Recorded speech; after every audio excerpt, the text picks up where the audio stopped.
Selamat pagi saudara yang dikasih Tuhan. Kita jumpa lagi dalam renungan pagi GPD Bethesda Makassar.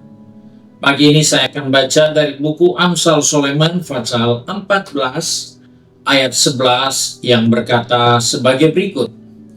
Rumah orang fasik akan musnah, tetapi rumah orang jujur akan berkembang. Puji Tuhan.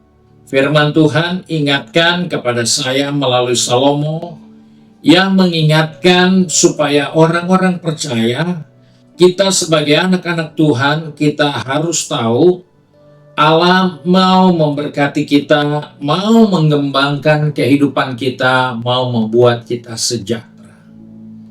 Tapi kesejahteraan itu tidak bisa didapat begitu saja. Karena Alkitab katakan rumah orang fasik akan musnah, tapi kemah orang jujur akan berkembang. Ada dua hal yang penting, satu rumah, yang satu kemah. Hal ini perlu diperhatikan dengan baik dalam kehidupan kita. Rumah tentunya itu suatu fasilitas yang mewah. Berbeda dengan kemah. Rumah adalah satu tempat tinggal permanen di mana kita bisa menikmati semua fasilitas di dalamnya. Tetapi kemah itu satu tempat yang sederhana dan sangat-sangat terbatas.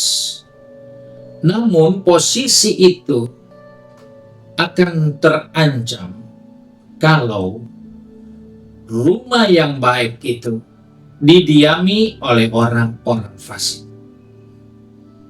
Sedangkan kemah yang kecil, yang sederhana itu, kalau didiami oleh orang-orang jujur, maka mereka akan sejahtera dan berkelimpahan.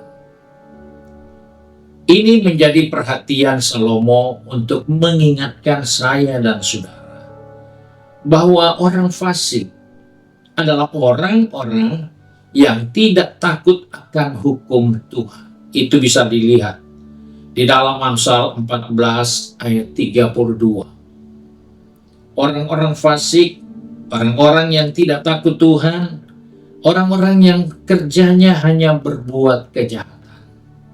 Sedangkan Alkitab katakan rumah orang yang jujur itu atau kemah orang jujur itu akan berkembang, akan sejahtera.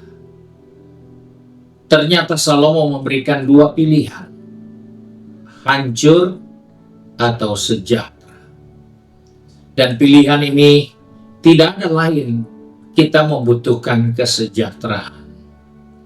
Namun untuk menjalani kehidupan yang dapat sejahtera, ternyata dibutuhkan integritas orang jujur.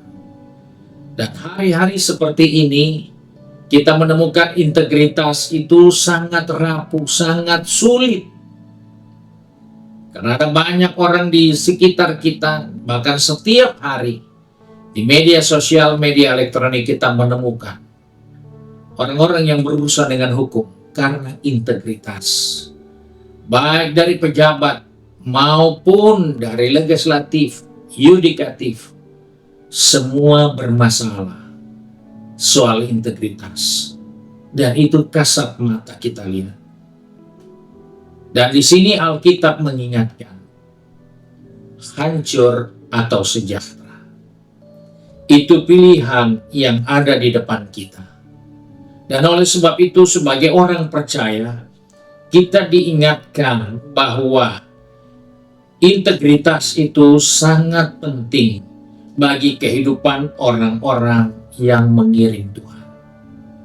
Kita harus jujur dengan Tuhan. Tuhan tidak pernah menyembunyikan sesuatu kepada kita karena Dia begitu jujur. Apa aja yang kita buat pasti kita dibalas. Kita buat baik, kita akan terima kebaikan. Kita menabur yang buruk, kita akan menuai bencana. Dan itu Tuhan. Dia apa adanya. Integritasnya jelas.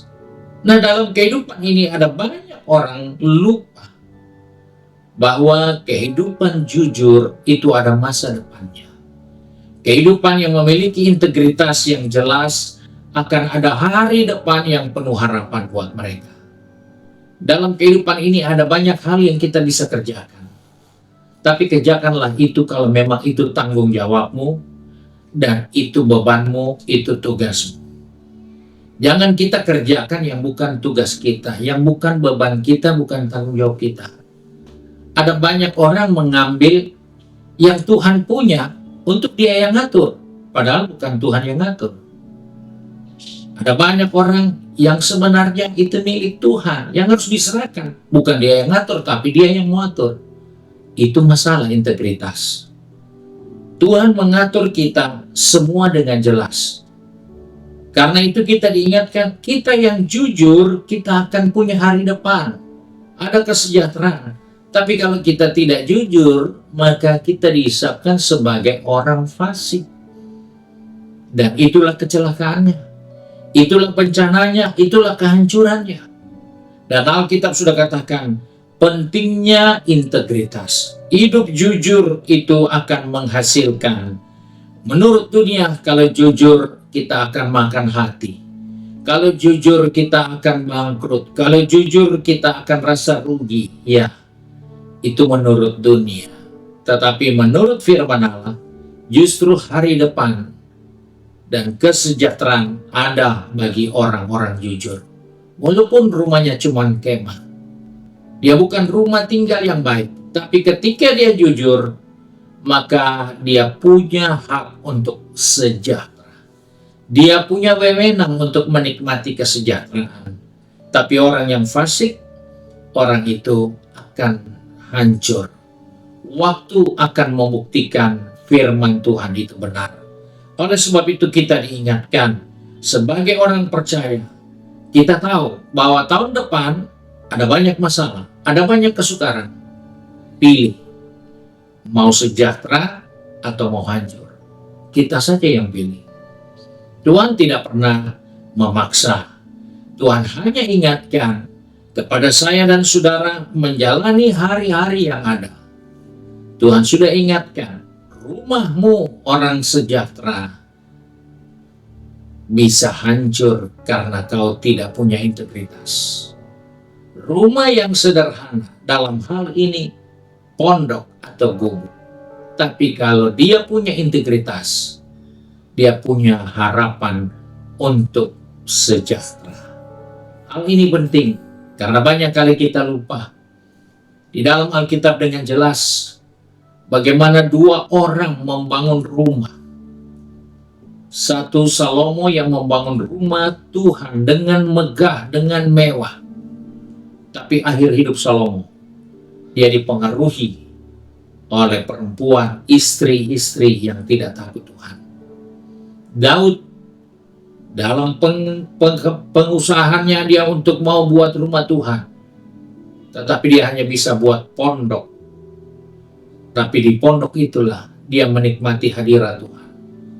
Di pondok itulah istrinya hina dia. Tapi di dalam pondok itu, Daud menikmati kunci kerajaan Allah. Ini gambar dari orang yang jujur, orang yang punya integritas. Mereka menikmati kebahagiaan dari integritas mereka. Milikilah integritas yang jelas di dalam kehidupan ini. Karena banyak orang, bahkan bukan hanya di luar sana, sampai di dalam kehidupan orang-orang yang rohaniawan, bahkan juga hamba-hamba Tuhan, integritas seringkali bermasalah. Ini harus dijaga supaya kita bisa bertahan melihat hari depan yang penuh harapan, hidup dalam kesejahteraan dari Tuhan. Tuhan Yesus memberkati kita. Mari kita satu dalam doa. Kembali kami datang kepada Bapa di surga dengan mengucap syukur bahwa Engkau baik dalam kehidupan kami. Engkau selalu mengatakan yang benar bagi kehidupan ini. Sebab itu Bapa, kami bersyukur kalau pagi ini Tuhan mengingatkan kepada kami supaya kami memilih kesejahteraan. Kami memilih yang punya masa depan. Sebab itu Tuhan pegang tangan kami, atur langkah kaki kami. Anak-anakmu yang sudah pergi bekerja, berbisnis, studi, maupun sudah sibuk dengan kegiatan di rumah tangga masing-masing. Biarlah firman-Mu itu menjadi bahagian dalam sikap hidup kami setiap hari, agar kami membangun integritas kami kepada Tuhan. Karena kami percaya, walaupun tempat tinggal kami hanya pondok, tapi kalau kami punya integritas, kami punya hak untuk menikmati hari depan yang penuh harapan. Sebab itu kami bersyukur untuk janji firman-Mu, karena Engkau setia, Engkau tidak pernah ingkar janji, dan biarlah kebenaran ini kami nikmati sepanjang umur kami, untuk kami mempermuliakan Bapa di surga. Terima kasih Bapa, kami berdoa dan bersyukur di dalam berkat nama Tuhan Yesus Kristus. Haleluya. Amin. Puji Tuhan, Tuhan Yesus memberkati kita dan selamat pagi.